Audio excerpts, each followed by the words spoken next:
It goes on to say that, but they're faking it. They're amateurs. We Muslims, we Islamic scholars, we've done it. We, we're the bee's knees here.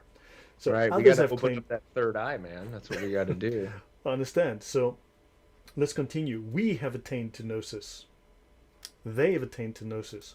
Right? Mm. The Gnostic in his first states is strongly affected by the initial impact and will blah, blah, blah, blah. Let's have a look. The Gnostic's spiritual will, exalted above all else, must carry him beyond what we have just mentioned. He is outside of our frame of reference and all it contains. And then he, takes into the afterlife and secrets of the universe. Someone who has reached the level of those to whom the unseen is disclosed and have Gnostic insight. Let's continue. We've opened the door of Gnosis, the door of knowledge, when they sniff the first traces of this knowledge. Right? Gnosis, the knowledge, while immersed in the sea of Gnostic inspiration. Right? Then they go on, the Sufi Gnostic, right? This guy. Then you have faith is comprehended through Gnosis, the Islamic faith comprehended through Gnosis, the grove of the Gnostics, the chess of the Gnostics. Then reaching the throne room of Allah, reaching to perfection, reaching to salvation. See, Gnosis, interesting. Gnosis, subsistence. Gnosis, Sufism. Sufism is Gnosticism, period. Yeah. Gnosis. Sufi Gnosis. No, you get the point. Understand? Gnosticism, and this is not the this is not the only manual that has explicit references to Islam and the scholars of Islam being Gnostics and Islam being Gnostic. Hmm. At, your thoughts?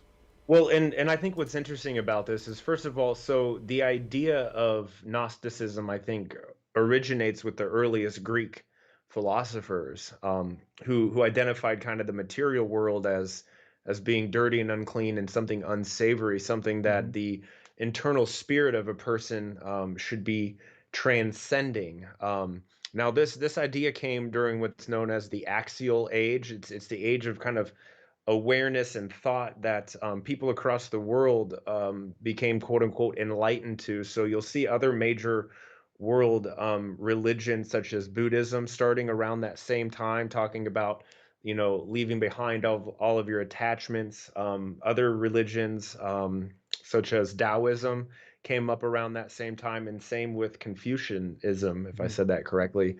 All of those thinkings, those are very philosophical um, groundwork, right? Which ended up laying the groundwork for paganism just in general.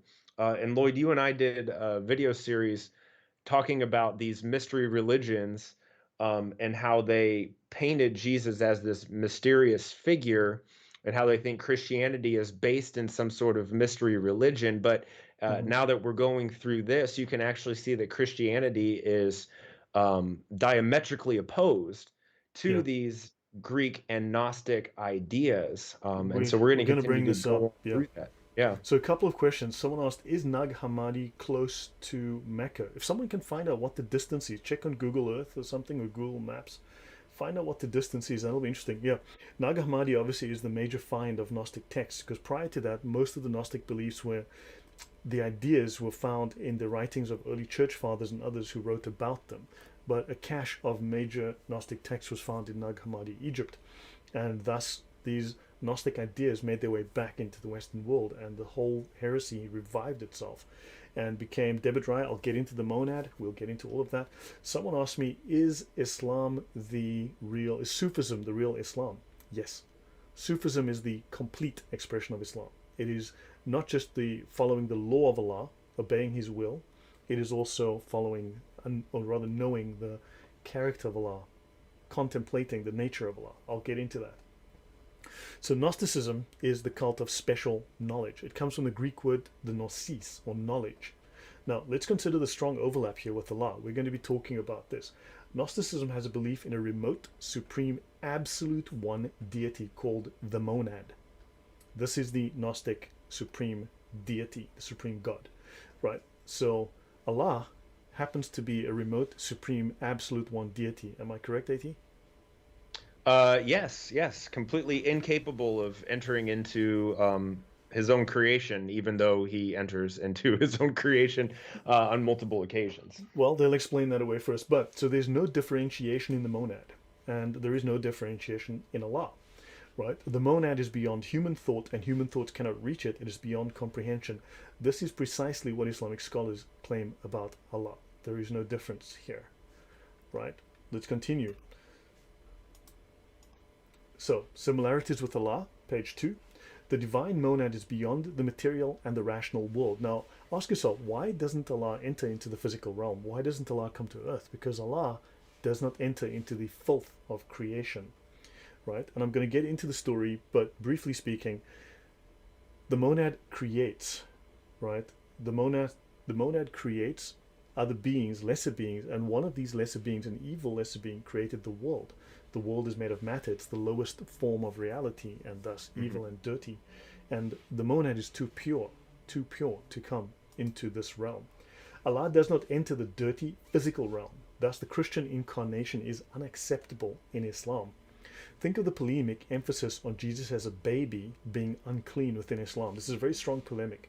See Ibn Qayyim. Polemic is an argument against the religion, right? See Ibn Qayyim, Guidance to the Uncertain, in reply to the Jews and the Nazarenes. Let's have a look and see what major scholar, top scholar of Islam, Ibn Qayyim has to say. A religion whose structure is founded on the worship of crosses and pictures on the ceilings and walls, proclaiming that the Lord descended from the chair of his glory and became attached to the inside of a woman's womb, and he dwelled in there for a period of time amidst the location where the sexual organs join.